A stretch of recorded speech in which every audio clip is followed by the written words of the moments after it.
स्वास्थ्य पत्रिका हमारी सेहत के सभी श्रोताओं का हार्दिक स्वागत और अभिनंदन। स्वीकार करें शालिनी मित्तल का नमस्कार। श्रोताओं, आज के अंक में शामिल है 5 सितंबर world spinal cord injury day पर खास, G20 India presidency and health priority पर विशेष जानकारी और 1 से 7 सितंबर राष्ट्रीय पोषण सप्ताह पर विशेष भेंटवार्ता, मधुमेह और उचित खान पान। श्रोताओं, रीढ़ की हड्डी के प्रति जागरूकता फैलाने के लिए हर साल 5 सितंबर को स्पाइनल कॉर्ड इंजरी डे मनाया जाता है। इस वर्ष का थीम है access to spinal cord injury services, a life less complicated. Indian spinal injury center रीढ़ की हड्डी से जुड़ी विभिन्न समस्याओं के निदान करने और पीड़ित व्यक्ति के उपचार और पुनर्वास की दिशा में कई वर्षों से उन्नत सेवाएं प्रदान कर रहा है। वर्ल्ड स्पाइनल कॉर्ड इंजरी दिवस पर सुनिए स्वास्थ्य सेवाओं में 18 से अधिक सालों से सेवारत और क्लीवलैंड क्लिनिक यूएसए के Nehru Fulbright fellowship in quality and patient safety से सम्मानित वर्तमान medical director Indian spinal injury centre doctor Shalini Bhalla को।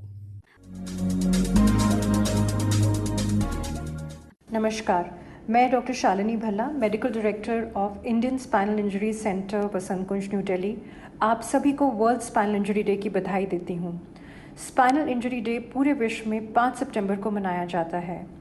अब सवाल ये उठता है कि स्पाइनल कॉर्ड इंजरी है क्या? रीढ़ की हड्डी में लगने वाले चोट को स्पाइनल कॉर्ड इंजरी कहते हैं। ये चोट गंभीर होती है। इसमें मानव शरीर के कुछ हिस्से काम करने बंद कर देते हैं, जैसे कि हाथ पैर इत्यादि। रीढ़ की हड्डी की चोटें याद दिलाती हैं कि जीवन की यात्रा अक्सर अनप्रेडिक्टेबल होती है और चुनौतियां पलक झपकते ही हमारे सामने आ सकती हैं। लेकिन वास्तव में मायने यह रखता है कि हम इन चुनौतियों के कैसे जवाब दें। Indian spinal injury center major HPS Ahluwalia की सोच, हिम्मत और मेहनत का एक नतीजा है। उन्हें इंडो पाक वॉर में गोली लग गई और इस ट्रेजेडी ने उनका रिश्ता व्हीलचेयर से जोड़ दिया। कड़ी मेहनत के बाद ये हॉस्पिटल बनाया गया। यह एकमात्र ऐसा हॉस्पिटल है जो खुद एक पेशेंट ने पेशेंट्स के लिए बनाया है। हम सभी एक महत्वपूर्ण और गर्वशील अवसर पर एकजुट हुए हैं, जिसे हम वर्ल्ड स्पाइनल इंजरी डे कहते हैं। यह दिन हमें उन सभी व्यक्तियों की याद दिलाता है जिन्होंने स्पाइनल कॉर्ड चोट के साथ जीने का संघर्ष किया है और हमें उनके साथ होने पर गर्व महसूस होता है। इंडियन स्पाइनल इंजरी सेंटर की मेडिकल डायरेक्टर होने पर मुझे गर्व है कि हमारा संगठन एक ऐसा मार्गदर्शक है जिसके स्पाइनल कॉर्ड चोट से प्रभावित व्यक्तियों के लिए सेवाओं का द्वार खोला है।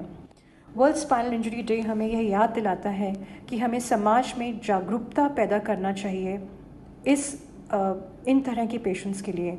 हमें यह समझने की आवश्यकता है कि स्पाइनल कॉर्ड चोट से प्रभावित व्यक्तियों के साथ कैसे मिलकर उनके जीवन को बेहतर बनाना है। हमें उनकी ज़रूरतों को समझने की कोशिश करनी चाहिए और उन्हें समाज में इंक्लूसिव करने के लिए समर्पित होना चाहिए। धन्यवाद। रीढ़ की हड्डी की चोट के नर्सिंग प्रबंधन के बारे में बताते हुए आप हैं इंडियन स्पाइनल इंजरी सेंटर की चीफ नर्सिंग सुपरिटेंडेंट और नर्सिंग के क्षेत्र में 22 वर्षों से कार्यरत नीतू मैत्रा। आप 2023 में Edward foundation for academics and research से बेस्ट फैकल्टी के रूप में सम्मानित की जा चुकी हैं। नमस्कार, मैं Neetu Maitra, chief nursing superintendent of Indian spinal injury centre, आप सभी को इस वर्ल्ड स्पाइनल इंजरी डे के अवसर पर बधाई देती हूँ। World spinal injury day spinal cord injury यानी रीढ़ की हड्डी की चोट से पीड़ित साथियों को समर्पित है। यह दिन हमें एक महत्वपूर्ण उद्देश्य की ओर एक कदम आगे बढ़ाने का अवसर प्रदान करता है। वर्ल्ड स्पाइनल इंजरी डे हमें याद दिलाता है कि इन व्यक्तियों के साथ खड़े होना हमारा कर्तव्य है। हमें उनके संघर्षों को समझने की कोशिश करनी चाहिए। हमें उनके दर्द को समझने की कोशिश करनी चाहिए। हमें उनके जीवन को बेहतर बनाने के लिए उनमें साहस और आत्मविश्वास भरने की कोशिश करनी चाहिए। जो नर्सेस स्पाइनल इंजरी के क्षेत्र में कार्य कर रही हैं, उनके द्वारा संभावनाओं यानी पॉसिबिलिटीज को बढ़ावा देना और उन्हें उनके स्वास्थ्य मामलों का सही समर्थन प्रदान करना हमारा कर्तव्य है। नर्सिंग का यह कार्य मानवता की सेवा में एक महत्वपूर्ण भूमिका है और हम SCI पीड़ित व्यक्तियों को सहायता प्रदान करके उनके जीवन में बदलाव ला सकते हैं। हमारे हाथों में उनके संघर्ष को हल्का करने की शक्ति है और हम पर इसका सही उपयोग करने का दायित्व है। रीढ़ की हड्डी की चोट या स्पाइनल इंजरी के साथ जी रहे व्यक्ति हमें मानव हृदय की दृढ़ता, अडैप्ट करने की कैपेसिटी और बाधाओं के खिलाफ जीत हासिल करने की अविश्वसनीय क्षमता दिखाते हैं। वे हमें सिखाते हैं कि किसी समाज का माप सिर्फ उसकी उपलब्धि में नहीं, बल्कि परिस्थितियों की परवाह किए बिना हर सदस्य को गले लगाने और उसका उत्थान करने की क्षमता में है। आज मैं आप सभी से अपील करना चाहती हूँ कि हम सब एक साथ मिलकर इन मरीजों के जीवन में बदलाव लाने का प्रयास करें, उन्हें समाज में सम्मिलित करने में मदद करें और उन्हें उनके जीवन में पूरी तरह से जीने का अवसर दें। आइए हम एक समावेशी समाज, इंक्लूसिव सोसाइटी बनाने का कमिटमेंट करें, जहां हर किसी को अपनी शारीरिक क्षमताओं की परवाह किए बिना आगे बढ़ने का अवसर मिले। आइए हम उन बाधाओं को तोड़ें जो पहुंच में बाधा डालती हैं और अवसरों को सीमित करती हैं। ऐसा करके हम न केवल स्पाइनल कॉर्ड इंजरी से पीड़ित व्यक्तियों के जीवन में सुधार कर सकते हैं, बल्कि हम अपने पूरे समुदाय के ताने बाने को भी समृद्ध कर सकते हैं। धन्यवाद। भारत की G20 अध्यक्षता में समूह के नेताओं का शिखर सम्मेलन 9 और 10 सितंबर को नई दिल्ली में आयोजित किया जा रहा है। G20 India presidency and health priorities पर अधिक जानकारी दे रहे हैं doctor Vivek Singh, health specialist, UNICEF India country office.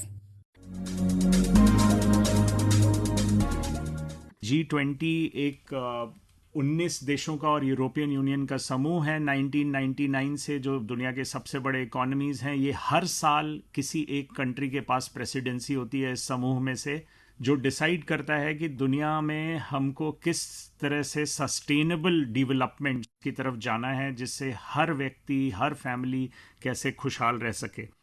Health के बारे में अगर चर्चा करें तो जो इस साल की प्रेसिडेंसी में जो 3 प्रायोरिटीज इंडिया ने रखे, उसमें यूनिसेफ के पर्सपेक्टिव से कि बच्चों के लिए क्या महत्वपूर्ण है, जो सबसे पहला प्रायोरिटी इंडिया ने रखा कि फ्यूचर में अगर कोविड जैसी महामारी, पैंडेमिक आती है तो दुनिया को कैसे इससे बेहतर प्रिपेयर्ड रखा जा सके और रिस्पांस की कैपेसिटी इससे बेहतर कैसे की जा सके। और इसको करते हुए फोकस होगा on anti microbial resistance and one health. और आपको इसको आसानी से समझने के लिए कि जो कुछ दवाएं आज के समय में उपलब्ध हैं, इनका रेजिस्टेंस बढ़ता जा रहा है इसके मिसयूज की वजह से, तो इसको भी कैसे कंट्रोल किया जा सके, ये बहुत महत्वपूर्ण है फ्यूचर पैंडेमिक्स को बचाने के लिए। और वन हेल्थ का मतलब है कि हमको सिर्फ अपने ह्यूमन हेल्थ पे ध्यान ना देते हुए अपने आसपास के इन्वायरमेंट, जो पशु पक्षी हमारे साथ रहते हैं, उनके बारे में भी हमको पूरी मालूमात और जानकारी होनी चाहिए, जिससे कि स्वास्थ्य के जो इश्यूज हैं जिसकी वजह से पैंडेमिक होता है वो ना हो। फिर दूसरा जो प्रायोरिटी इंडिया ने रखा वो था कि अगर आपने देखा होगा कि इंडिया में 2 करोड़ लोगों को कितनी आसानी से वैक्सीन्स मुहैया कराई गई, बट बहुत सारे देशों में ऐसा नहीं हो पाया। सो इंडिया ने दूसरा मुद्दा रखा है कि medical counter measures to pandemic, जो हम बोलते हैं कि वैक्सीन्स, थेरेप्यूटिक्स यानी जो दवाएं होती हैं, और डायग्नोसिस जो लैब टेस्ट वगैरह होते हैं, इनको जल्दी से जल्दी सभी कंट्रीज को मुहैया कराया जा सके, ना कि कुछ कंट्रीज को। और इसके लिए कैसे जिन कंट्रीज में थोड़ी ज़्यादा ताकत है इन चीज़ों को जल्दी से प्रोड्यूस करने के लिए, वो हब्स का काम करें और बाकी कंट्रीज की मदद करें। तीसरा जो इंडिया ने प्रायोरिटी रखा है कि डिजिटल हेल्थ के इनोवेशंस और उसकी रीच को इस्तेमाल करते हुए कैसे यूनिवर्सली सभी के लिए एक स्वास्थ्य सेवाओं का कार्यक्रम चलाया जा सके, और जो अच्छी क्वालिटी का हो, जिससे लोगों को उसमें भागीदारी करने का भी मौका मिले डिजिटल इनोवेशंस के थ्रू। सो इन 3 प्रायोरिटीज की वजह से दुनिया में आने वाले दिनों में जो हेल्थ सिस्टम्स हैं वो और मजबूत होने की संभावना बढ़ती है। और अगर जब हेल्थ सिस्टम्स मजबूत होते हैं तो सभी बच्चों का, महिलाओं का और फैमिलीज का फायदा होता है, ये हमको मालूम है। इंडिया की प्रेसिडेंसी में दो और चीज़ें जो खासकर बच्चों के लिए लाभदायक थीं, एक कि अडोलेसेंट्स जो युवा हैं और अडोलेसेंट टीन एज के बच्चे हैं, उनको खास ध्यान रखते हुए, और खासकर जब इंडिया बोल रहा है कि इंडिया और बाकी कुछ देश आजकल डेमोग्राफिक डिविडेंड का फ़ायदा उठा रहे हैं, कहने का मतलब अपनी पॉपुलेशन में बहुत सारे यूथ हैं, तो उनके बारे में भी इंडिया ने एक साइड इवेंट किया और उनको कैसे हम स्वस्थ रख सकें अपनी फ्यूचर जनरेशन को, इसके बारे में चर्चा हुई। और दो मुद्दे जो खासकर बच्चों के लिए काफ़ी ज़रूरी हैं कि इंडिया प्रेसिडेंसी ने एक ग्लोबल मिशन चलाने की बात करी है, जिसको वो बोल रहा है लाइफस्टाइल फॉर एनवायरनमेंट। और इसमें महत्वपूर्ण बात यह है कि इंडिविजुअल्स को, हर व्यक्ति को और हर नेशन को, हर देश को अपनी लाइफ में और अपने देश के डेवलपमेंट एफर्ट्स में ऐसी चीज़ें लानी हैं जिससे कि हम आगे आने वाले अपने फ्यूचर को क्लीनर और ग्रीनर बना सकें और क्लाइमेट चेंज के प्रभावों से उसको फूल प्रूफ कर सकें। और ये बहुत ज़रूरी एक कैंपेन है, बहुत बेसिक कैंपेन है, बट ये हमारी आगे आने वाली जनरेशन्स के लिए एक अच्छी दुनिया को देने का ज़रूर काम करेगा। और जो इंडिया की थीम थी G20 के लिए, वासुदेव कुटुंबकम, जिसका कि संस्कृत से अगर हम हिंदी में या इंग्लिश में ट्रांसलेशन करें तो इसका मतलब है one earth, one family and one future, कि पूरी दुनिया हम एक फैमिली हैं और हमको सबको मिल के अपने स्वास्थ्य और डेवलपमेंट के लिए काम करना है। प्रतिवर्ष 1 से 7 सितंबर तक नेशनल न्यूट्रिशन वीक यानी राष्ट्रीय पोषण सप्ताह मनाया जाता है। पोषण मानव जीवन, स्वास्थ्य तथा विकास का मूलभूत स्तंभ है। खाद्य पदार्थों में पोषक तत्वों की कमी का सीधा असर हमारी सेहत पर पड़ता है। मधुमेह के रोगियों का खान पान और पोषण कैसा होना चाहिए, आइए जानते हैं, सुनते हैं ये भेंट वार्ता। हमारी विशेषज्ञ हैं आहार विशेषज्ञ डॉक्टर कोयल दत्ता। आपसे बात कर रही हैं शालिनी मित्तल। श्रोताओं नमस्कार। आज फिर एक लाभदायक आपके लिए विषय हम लेकर आए हैं। मधुमेह एक ऐसी बीमारी है जो तब होती है जब आपका रक्त ग्लूकोज बहुत अधिक हो जाता है। समय के साथ आपके रक्त में बहुत अधिक ग्लूकोज होने के कारण हृदय रोग, तंत्रिका क्षति, आंखों की समस्याएं और गुर्दे की बीमारी जैसी स्वास्थ्य समस्याएं हो सकती हैं। आप मधुमेह को रोकने और इसका प्रतिबंध करने के लिए कदम उठा सकते हैं। जी हाँ, सचेत रहकर, सावधान रहकर इस बीमारी को हराया जा सकता है। आज हमारे स्टूडियो में हैं डॉक्टर कोयल दत्ता, जो क्लिनिकल न्यूट्रिशनिस्ट हैं एंड डायबिटीज एजुकेटर भी हैं फोर्टिस हॉस्पिटल में। और आज हम उनसे बात करेंगे मधुमेह की रोकथाम में खान पान का महत्व क्या है, इस विषय पर। तो डॉक्टर साहब, आपका स्टूडियो में बहुत बहुत स्वागत है। तो छोटे छोटे कुछ स्टेप्स हैं, मैं आप लोगों को शेयर करूंगी जिससे आप इस बीमारी से आगे से छुटकारा मिल सकता है। डॉक्टर साहब, मधुमेह या डायबिटीज की जब हम बात करते हैं तो ये एक बहुत ही आम बीमारी है। आम मैं इसलिए कह रही हूँ कि इसकी जो संख्या है भारत में, खासतौर पर अगर हम संख्या देखें तो बहुत ज्यादा है जो लोग डायबिटीज से पीड़ित हैं। तो पहली बात, हम अपने श्रोताओं को पहले ये बता दें कि डायबिटीज होती क्या है, क्यों हो जाती है डायबिटीज। एक चीज जो है हम बहुत देखते हैं, जो हमारे देश में सबसे मेन चीज है, हमारे देश में डायबिटीज के संख्या जो है सबसे ज्यादा माना जाता है। क्यों? इसके कारण यही है जो हमारे लाइफस्टाइल है। तो हमारे लाइफस्टाइल इतना अच्छा नहीं है जिसको हम अच्छे से फॉलो नहीं करते हैं, तो इसीलिए ये बीमारी के लिए धीरे धीरे हम पहले, जब आज से 7-8 साल पहले जब मैं पेशेंट देखती थी, शुरू किया था, तो 60-70 की उम्र पे लोगों को हम देखते थे। अभी जो है उसको 30 के, 25 साल के, 40 साल की उम्र की डायबिटीज को संख्या में ज्यादा देखते हैं बजाय कि 60 साल की उम्र में। कि मिडिल एज को है, यंग ग्रुप को वो हमने बहुत देखा है। तो दैट मीन्स कुछ तो कहीं पर भी प्रॉब्लम है। ये जो प्रॉब्लम है हमारी खान पान का मेन जो चीज है, हम व्यस्त जीवन है, हमारे खाने का कोई टाइम नहीं है, हमारे फिजिकल एक्टिविटी का कोई टाइम नहीं है, इसके वजह से है जो ये डायबिटीज धीरे धीरे प्रकोप कर रहे हमारे मिडिल एज ग्रुप को और उससे नीचे वाले ग्रुप को। तो ये भी बताइए डॉक्टर साहब कि क्या डायबिटीज जो है बच्चों को भी होती है? जैसे आपने कहा लाइफस्टाइल रिलेटेड है, तो क्या बच्चों को भी होती है?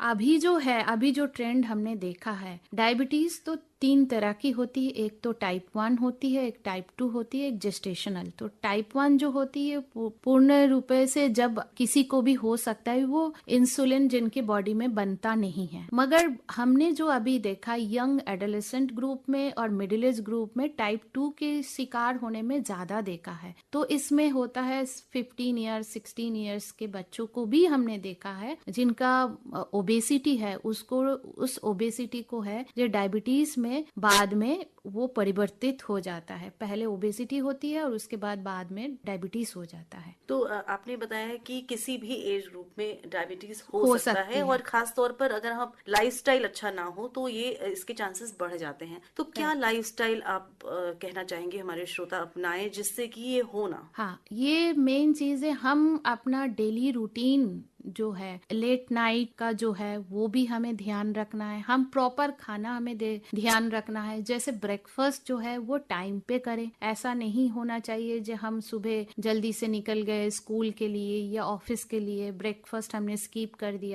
किया तो फिर हम बीच में कुछ जंक फूड ले लिया, ऑफिस में चले गए या मीटिंग में हो गए। तो ये जो गैप हो जाता है, फूड का गैप होता है और इसके बाद जब भूख लगता है हम कुछ भी खा लेते हैं। तो ये एक कारण है। सेकंड कारण है कि हमारे 24 घंटे में हमारे पास फिजिकल एक्टिविटी का भी टाइम नहीं है। हम मोबाइल में टाइम देते हैं, हम शॉपिंग में टाइम देते हैं, हम फ्रेंड्स के साथ घूमने के लिए टाइम देते हैं, मगर 40 से 45 मिनट आप अपने लिए हम टाइम नहीं देते हैं, जिसके लिए हम फिजिकल एक्टिविटी हम बोलते। कुछ नहीं करे, कोई जिम जाने की जरूरत नहीं है, कोई कसरत करने की, बस आप सुबह या शाम या दोपहर किसी भी टाइम घड़ी देख के 45 मिनट आप वॉक कर लो। ये भी आपके लिए सबसे ज्यादा इम्पोर्टेंट चीज है। तो इस बीमारी से बहुत चीज आप छुटकारा पा सकते हो, इसको पीछे कर सकते हो। 5 साल 10 साल 15 साल इसको पीछे कर सकते हो। तो डॉक्टर साहब आपने जो बताया बहुत खास बात ये बताई कि ये जो बीमारी होती है वो खास तौर पर तब होती है, ज्यादा चांसेस होते हैं जब फिजिकल एक्टिविटी कम होती है और खाने का समय जो है वो ठीक नहीं होता। यानी आपका ये कहने का मतलब है कि या तो बहुत लंबे समय तक नहीं खाया या जब खाया तो कुछ भी खा लिया। ये बताइए कि जब खाने का इतना रोल है मधुमेह के कंट्रोल में, तो क्या खाना चाहिए क्या नहीं खाना चाहिए? एज ए न्यूट्रिशनिस्ट आप गाइड करिए। हाँ, क्या खाना चाहिए? तो बैलेंस्ड वे पे हमें हमारा खाने का बहुत ज्यादा ध्यान रखना है। बैलेंस्ड वे पे जैसे सुबह उठ के हमें ये ध्यान रखना है, जब हम सुबह जैसे कभी ग्रीन टी ले सकते, ग्रीन टी किसी के पास भी अवेलेबल ना हो तो ब्लैक टी तो ठीक है, उसके साथ हम बादाम 4-5 बादाम आप ले सकते हैं। फिर ब्रेकफास्ट में घर का बना हुआ सादा रोटी, 2 रोटी या दलिया, सबके घर में आजकल अवेलेबल है। दलिया भी बहुत कॉस्टली भी नहीं है, उसको हम नमकीन भी बना सकते हैं। तो घर से जब निकले आप ऑफिस के लिए, घर से जब निकले आप कोई काम के लिए, तो कुछ खा के निकले। हाँ, बहुत सारे लोग हैं जो हॉस्टल में रहते, जो कुक नहीं कर पाते हैं, जो रेडीमेड, तो उनके लिए ओट्स भी आते हैं अवेलेबल, तो उसको दूध के साथ आप मिला के भी ले सकते हैं। साथ में कुछ बादाम भी ना हो तो कुछ पनीर के पीसेस आप ले सकते हैं। और बीच में जैसे ब्रेकफास्ट और लंच के बीच में एक तो कुछ होना चाहिए, जैसे फ्रूट्स आप ले सकते हो या सलाद आप ले सकते हो। कोई भी, जैसे कभी भी कोई एक एप्पल तो कैरी कर ही सकता है, ठीक है, एक एप्पल ले लिया। फिर लंच में आप, लंच जो है प्रॉपर टाइम होना चाहिए। ऐसा ना हो कभी आपने 3 बजे लंच किया, कभी आपने 5 बजे लंच किया, ये ना हो। लंच जो है 2-2:30 के एक टाइम आप फिक्स कर लो। जैसे उसमें 2 चपाती हो गई, दाल हो गया, दाल में आपका प्रोटीन है, सब्जी हो गया और सलाद और दही भी होना चाहिए। और शाम को जो खाना है, बीच में जैसे आपको भूख लगे, आपको लग रहा है जो आपका मीटिंग है, आपको लेट हो रहा है, आपको कहीं जाना भी है, बीच में कुछ स्नैकिंग भी करना है, तो अब अपने पास बहुत ही आसान है, रोस्टेड चना, थोड़ा बादाम, रोस्टेड चना, वालनट, पिस्ताचो, एक मिक्स करके अपने पास रख लेना। वो कभी भी आप बीच में ले सकते हैं। इसमें आपको इंस्टेंट एनर्जी भी मिलेंगे, गुड फैट है, मुफा है, इसमें कोई वो नहीं है, कोई उससे कोई दिल हार्ट का बीमारी भी नहीं होता है, वो हार्ट अच्छा रखता है, तो ये ले सकते हैं। रात की डिनर जो है कभी भी आप लेट डिनर ना करें। जैसे कहीं जाना हो रहा है, आपको लेट आपको लग रहा है, तो एटलीस्ट आप कुछ ना भी बना पाए तो एक ब्राउन ब्रेड की सैंडविच भी ले सकते हैं, या घर पे है तो 2 चपाती, दाल, सब्जी आप ले सकते हैं। तो ये संपूर्ण रूप पे जो आहार है बहुत ज्यादा नहीं है, बहुत कम नहीं है, बट इसको आपको लेना चाहिए, तभी चीज है जो आपके स्वास्थ्य जो है सही रहेंगे। जी, बहुत अच्छे से आपने डॉक्टर साहब बताया कि क्या क्या दिन भर में खाना चाहिए, और खासतौर पे जो वर्किंग लोगों के लिए आपने जो कुछ टिप्स दिए वो भी बहुत जरूरी है, फॉलो करने चाहिए। लेकिन होता क्या है कि चाय और कॉफी ये बहुत ज्यादा हो जाती है जब वर्किंग लोग होते हैं। हाँ, ये तो हमें भी लगता है जी, जेका बीच में जो है, हाँ, क्योंकि कोई आ गया आपसे मिलने के लिए तब भी आपका 1 कप चाय जी, हो गया, फिर आपका यूजुअल का डेली के हिसाब से चाय हो गया।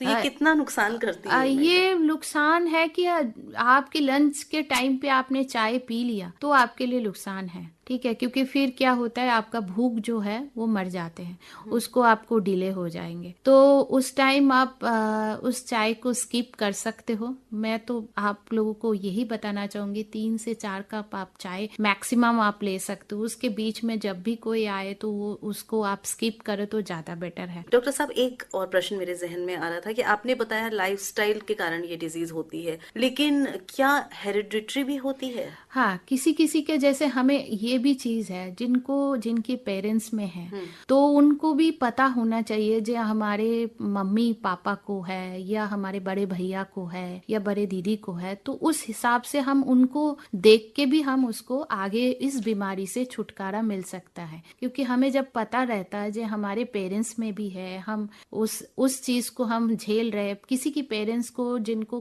पहले से कोई बीमारी है, कोई हार्ट की डिजीज हो गया, कोई किडनी की प्रॉब्लम हो गया, तो सेकंड जनरेशन में वो आने की संभावना बहुत ज्यादा है, मगर आप चाहो तो उसको पीछे कर सकते हो, उसको डिले कर सकते हो सकता है उसको आप आने से रोक भी सकते हो। तो ये चीज है जो आप खान पान में ध्यान दो, फिजिकल एक्टिविटी में ध्यान दो, आपके लाइफस्टाइल में ध्यान दो, तो ये चीज को आप डिले कर सकते हो। तो डॉक्टर साहब, हमने जो सुना है वो ये सुना है कि ये मधुमेह को, डायबिटीज को एक साइलेंट किलर भी बोला जाता है। ये बाकी अंगों को, बाकी ऑर्गन्स को भी इफेक्ट करता है। ये इसमें जो है ये डायबिटीज को सही में जिन्होंने भी बोला है साइलेंट किलर, ये सही है, क्योंकि पहले कुछ वर्ष तक तो आपको पता भी नहीं लगेंगे जो आपको डायबिटीज हुआ है। 40 इयर्स की उम्र के लोगों को एक बार जरूर अपने ब्लड प्रोफाइल चेक करना चाहिए। अब इस डायबिटीज से आगे क्या हो सकता है, आपके दिल की बीमारी हो सकता है, आपकी किडनी का भी प्रॉब्लम, गुर्दे का भी बीमारी हो सकते हैं, आंखों का भी प्रॉब्लम हो सकते हैं, आंखों की रोशनी जो है धुंधलापन हो जाएगा। बहुत सारे लोगों ने ऐसे भी देखा हुआ है, आंखों के सामने जैसे लगता है तितली जैसे उड़ रहे, तो इसका मतलब है डायबिटीज का भी कोई प्रकोप हो सकता है, पैरों का भी प्रॉब्लम कर सकते हो। तो इसीलिए बहुत जरूरी है जो आपको जानना, जो आपके अंदर आपके जो ब्लड इन्वेस्टिगेशन है, जो ब्लड प्रोफाइल है, वो टेस्ट करना, जो आप सब सही हो कि नहीं हो, तो ये इम्पोर्टेंट चीज है। तो ये चेकअप जो आपने बताया कि करना चाहिए 40 की उम्र के बाद करना चाहिए, तो ये क्या एनुअल करना चाहिए? पहले तो ये देखना है, आपको ये पता होना चाहिए कि आपके फैमिली में किसी को है कि नहीं है, तो वो ये एनुअल से 6 मंथली करना चाहिए आपके ब्लड इन्वेस्टिगेशन। डॉक्टर साहब, ये भी बताइए कि आपने बताया कि एक्सरसाइज करनी चाहिए और समय पे खाना चाहिए, 2 चीजें आपने मेन बताई, लेकिन जो बुजुर्ग हैं, जिन लोगों की उम्र ज्यादा है, वो बहुत एक्सरसाइज भी नहीं कर पाते हैं, और बहुत हैवी एक्सरसाइजेस तो वो कर भी नहीं सकते हैं, और उनका खान पान भी कुछ थोड़ा सा चेंज हो जाता है क्योंकि उनको और भी बीमारियां होती हैं उस उम्र के हिसाब से। तो उनके लिए क्या खास तौर पर डाइटरी सप्लीमेंट्स लेने चाहिए, नहीं लेने चाहिए, या क्या खाना चाहिए? हाँ, बुजुर्ग लोगों के लिए एक बैंड आते है, उस बैंड के साथ एक्सरसाइज, आप हाथ चेयर पे बैठे हैं, उस बैंड के साथ आप एक्सरसाइज कर सकते हो। फिर आप हाथ को उठा के एक्सरसाइज कर सकते हो, एक ही चेयर पे बैठ के हाथ पैर को हिला के भी एक्सरसाइज करते हो, तो ये भी एक्सरसाइज का एक पार्ट है। सेकंड पार्ट है खाने का भी बहुत ध्यान रखना है। जैसे बुजुर्ग के मिल्क की बहुत जरूरी है, कि कैल्शियम की बहुत जरूरी है, और कैल्शियम में आपको दूध, दही, पनीर जो है पूरे दिन भर में आपको होना चाहिए। दूध जो है 2 ग्लास होना चाहिए, सुबह भी 200-250 ml, शाम को भी 200-250 ml होना चाहिए। फिर आपका है खाने में जो है प्रोटीन के लेवल होना चाहिए, उसके साथ हरे पत्तेदार सब्जी, तो सारे विटामिन, न्यूट्रिएंट्स और प्रोटीन की जरूरत है, तभी तो हमारे जोड़ों की दर्द भी सही रखेंगे, हम अंदर से भी हमारी इम्यूनिटी पावर बढ़ेंगे, तो हम आगे कुछ भी बीमारी से हम फाइट कर सकते हैं, जो भी हमारे, तो इस सब से हम लड़ाई कर सकते हैं। बहुत अच्छी जानकारी डॉक्टर साहब आपने दी। और खान पान का विशेष ध्यान रखना है। मधुमेह अगर आप को है भी तो भी डॉक्टर साहब के कहे अनुसार अगर आप खान पान और एक्सरसाइज पर ध्यान देते हैं तो उसे कंट्रोल में रख सकते हैं। जिनको नहीं है वो बचाव कर सकते हैं इससे। तो ये सारी जानकारी आज हमने ली डॉक्टर कोयल दत्ता से। आप क्लिनिकल न्यूट्रिशनिस्ट हैं और डायबिटीज एजुकेटर हैं फोर्टिस हॉस्पिटल में। आप स्टूडियो में आई और आपने मधुमेह और इससे संबंधित उचित खान पान क्या होना चाहिए इस विषय पर इतनी अच्छी जानकारी हमारे साथ और हमारे श्रोताओं के साथ साझा करी। इसके लिए हम आपके आभारी हैं। Thank you so much.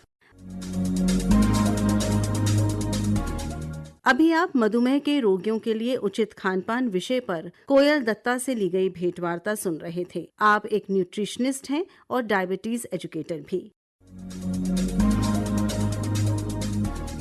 इसी के साथ आज की स्वास्थ्य पत्रिका हमारी सेहत समाप्त होती है। फिर मिलेंगे अगली बार। तब तक के लिए स्वीकार करें हमारा नमस्कार।